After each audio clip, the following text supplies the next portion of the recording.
True crime, the Unabomber, the Manifesto, and the long war on America. The Man in the Hood.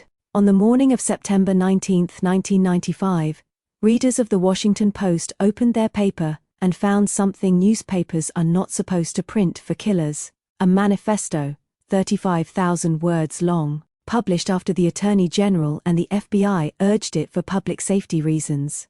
It was not there because editors admired it. It was there because they feared what might happen if it stayed hidden.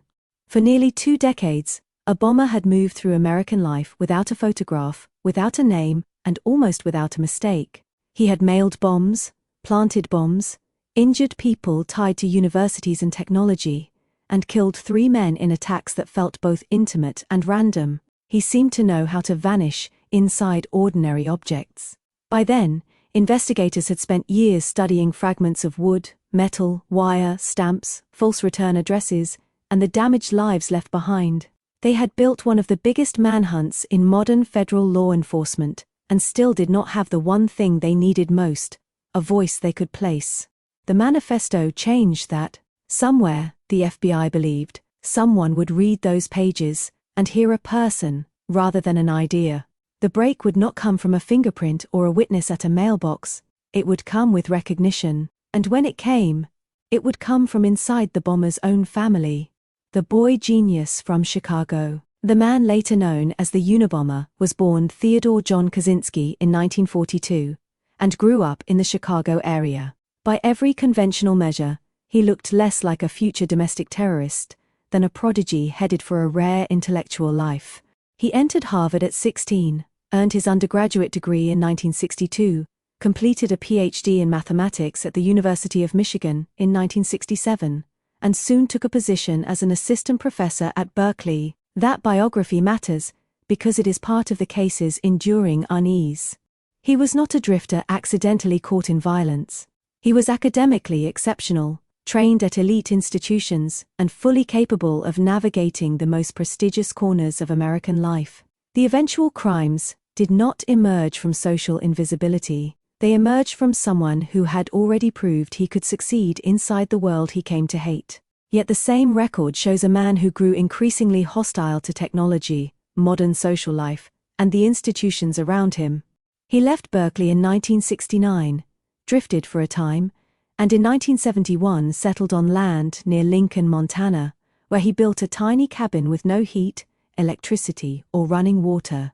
That shack, more than any resume line, became the image that would define him after arrest: brilliant, isolated, disciplined, and pulled inwards so completely that the rest of the country would later struggle to understand where ideology ended and pathology began. The cabin and the war against modern life. The Montana cabin was not just a place to disappear. It was the physical expression of a worldview. Kaczynski read, wrote, and refined ideas that would later appear in the text the public began to know as Industrial Society and Its Future. He lived with radical austerity and framed modern industrial life as a system that crushed autonomy and narrowed human freedom. That does not make the cabin romantic. After the arrest, the mythology of the isolated genius could tempt writers into treating the setting as if it explained the violence by itself. It did not. What the record shows is simpler and darker. The cabin served as a workshop, an archive, and a hiding place from which he sustained a bombing campaign over many years. When agents finally entered it in 1996, they found bomb components, a live bomb ready for mailing, and tens of thousands of handwritten journal pages, including records that described the crimes. The smallness of the place only sharpened the contradiction. Out of that cramped room came a campaign large enough to alter how Americans thought about mail, public safety, and anonymous violence. The cabin suggested withdrawal. The bombs proved rich. The first bombs, and the pattern no one could see. The first device tied to the future Unabomber surfaced in 1978 at the University of Illinois Chicago, and was returned to Northwestern, where it exploded. A year later, another bomb injured a graduate student at Northwestern. In November 1979, a bomb concealed in mail aboard American Airlines Flight 444 caused smoke inhalation injuries after the plane landed safely. Investigators eventually grouped these attacks together and opened what became the Unabomber case, a name drawn from the bomber's early association with universities and airlines. The pattern was difficult to read because the devices were homemade, often disguised, and designed to reveal almost nothing useful after detonation. The task force studied components obsessively, but the bombs were built from common scrap materials, with care taken to avoid leaving clean forensic trails. Years later, investigators would conclude that many victims had been selected through library research rather than personal contact, which made motive harder to map and profile. That combination was devastating for law enforcement. The bomber was methodical, mobile, patient, and not obviously embedded in a single workplace, city, or grievance network. He could wait months, or years, then reappear, with a device more refined than the last. The result was not just physical harm, but an atmosphere of uncertainty. A bomb could arrive in the mailroom, on a campus, in a parking lot, or on a plane, the bombs that turned fatal. The case becomes morally sharper once the killings begin, as the violence shifts from being an abstract menace to a sequence of ordinary days that end in irreversible seconds.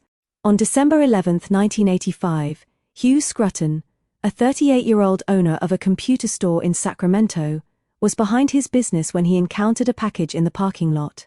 The federal indictment later alleged that Kaczynski had transported the bomb from Montana to Sacramento and placed it behind the store. Contemporary chronologies say Scruton apparently bent over or moved the parcel. The explosion killed him there. What is firmly established is the location, the planted device, his contact with it, and the fatal blast. What remains less exact is the precise motion that triggered the bomb in the final instant.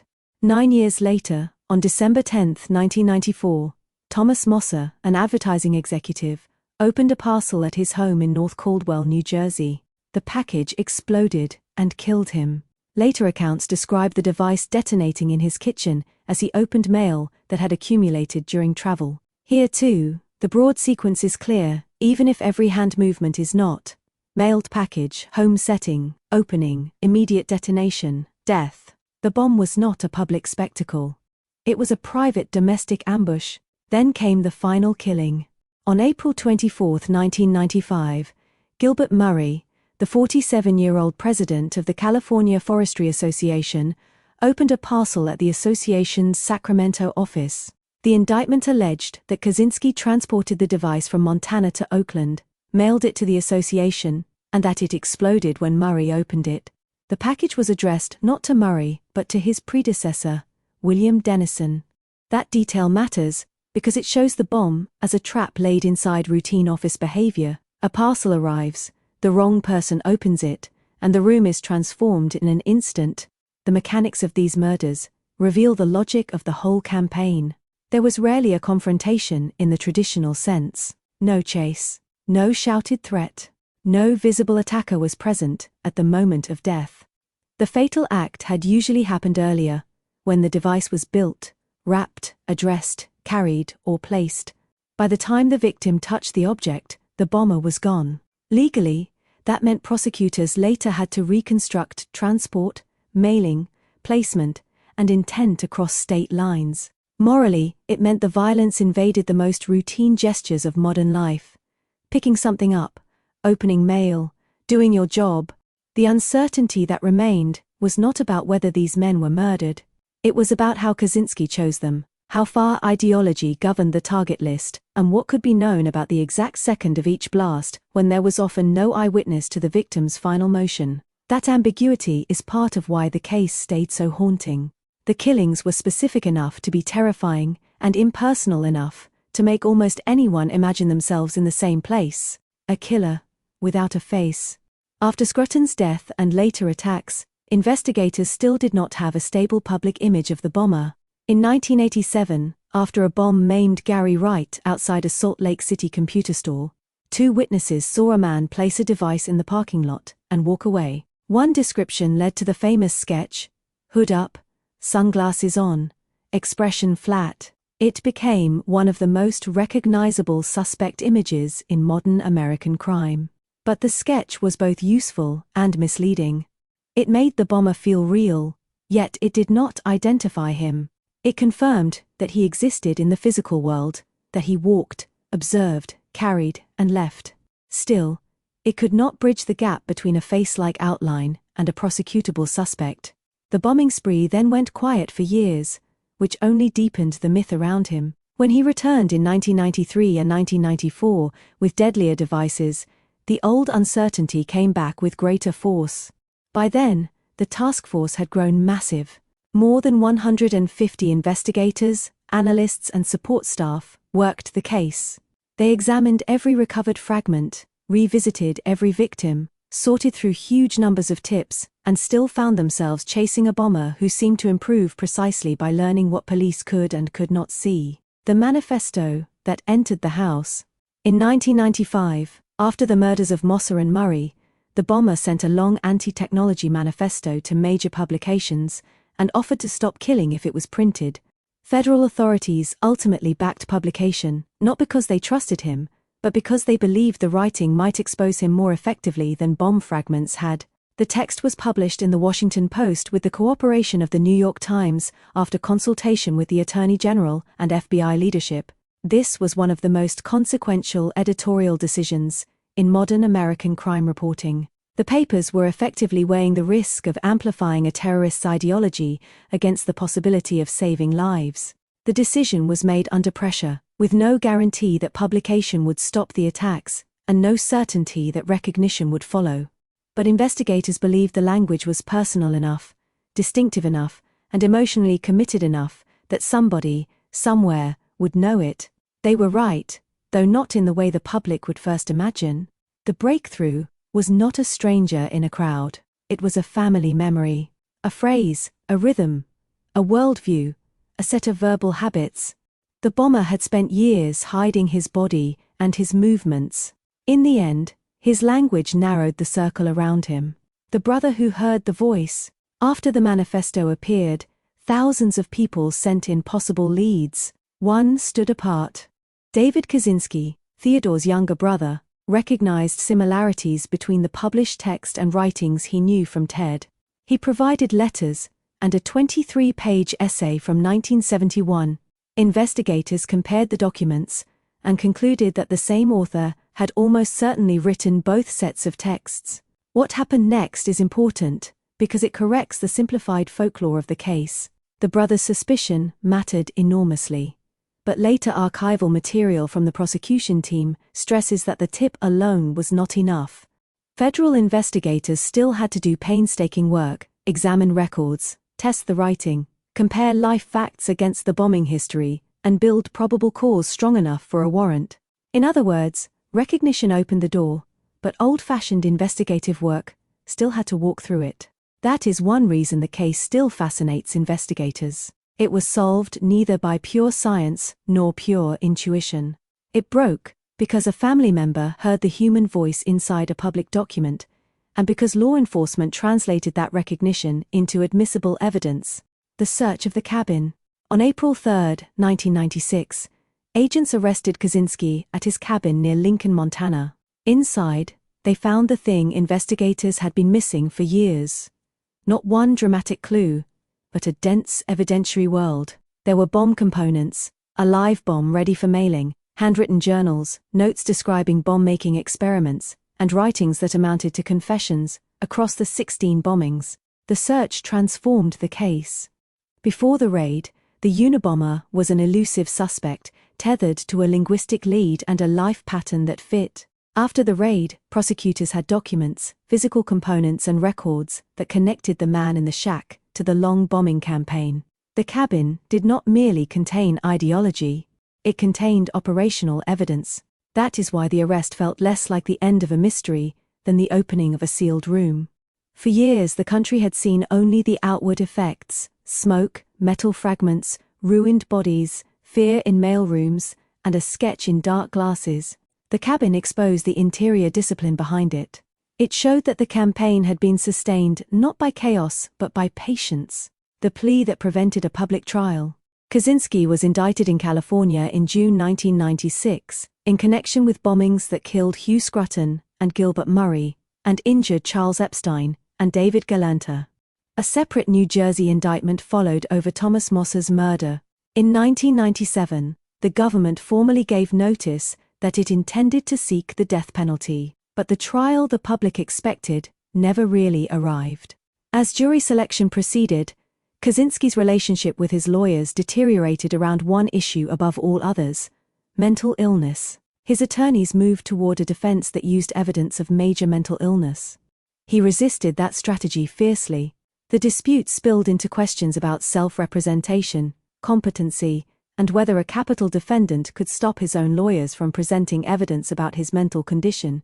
On January 22, 1998, he pleaded guilty to the California and New Jersey indictments in exchange for the government withdrawing its effort to seek the death penalty. He was sentenced on May 4, 1998, to 4 consecutive life terms plus 30 years and ordered to pay more than $15 million in restitution. The plea solved the criminal case, but it denied the country a full public airing of the evidence in the form many people expected. There was conviction, but not the long adversarial reckoning of a complete trial record. Prison, appeal, and the fight over his mind. The years after conviction did not produce closure so much as a new argument about what exactly the Unabomber had been. In his later appeal, Kaczynski argued that his guilty plea was involuntary, centering again on the clash over mental condition evidence and self-representation. The Ninth Circuit rejected that challenge and left the conviction in place. This part of the story matters because public memory often collapses the case into two crude choices: genius or madman. The court record resists that simplicity. It shows a defendant fighting the idea that he should be publicly defined by serious mental illness, lawyers trying to save his life in a capital case, and a legal system focused less on philosophical explanation than on whether the plea was knowing and voluntary. Kaczynski spent most of the rest of his life in federal prison, and died in 2023 at age 81 at the Federal Prison Medical Center in Buechner, North Carolina. Initial official statements said he was found unresponsive in his cell. Subsequent reporting, citing officials familiar with the matter, said he died by suicide. Even in death, the case returned to the same split image that had followed it for decades: the brilliant mathematician and the domestic terrorist occupying the same sentence, neither cancelling the other. Why the Unabomber still matters. The Unabomber case still matters because it sits at the intersection of several American anxieties that never went away. It is a story about domestic terrorism before 9/11, about anti-technology ideology before the internet made radical manifestos easier to circulate, and about how violence can be designed to feel both personal and remote. A Bomb in the Mail is intimate in effect and absent in authorship. That combination still has power. It also matters as an investigative case study. The task force blended forensics, behavioral interpretation, document analysis, victimology, tip triage, and sustained interagency cooperation over many years. Later archival accounts described it as a model of joint work, precisely because no single technique solved it on its own. The bomber's own words, family recognition, and conventional police work had to converge. And it matters because the victims can be overshadowed by the offender's myth if the story is told lazily. Hugh Scruton, Thomas Mosser, and Gilbert Murray were not symbols in someone else's argument about modernity. They were men living through routine moments that became fatal because another man decided ideas could be delivered by explosives. That is the cleanest truth in the case. Whatever theory Kaczynski wrote, the bombs did not strike the system. They struck people. The Unabomber remains compelling not because he was mysterious, but because the mystery ended in a terrible kind of plainness. The faceless figure in the sketch turned out not to be supernatural, not to be a network, not to be unknowable. He was a man with a cabin, a grievance, a method, and enough patience to kill by mail.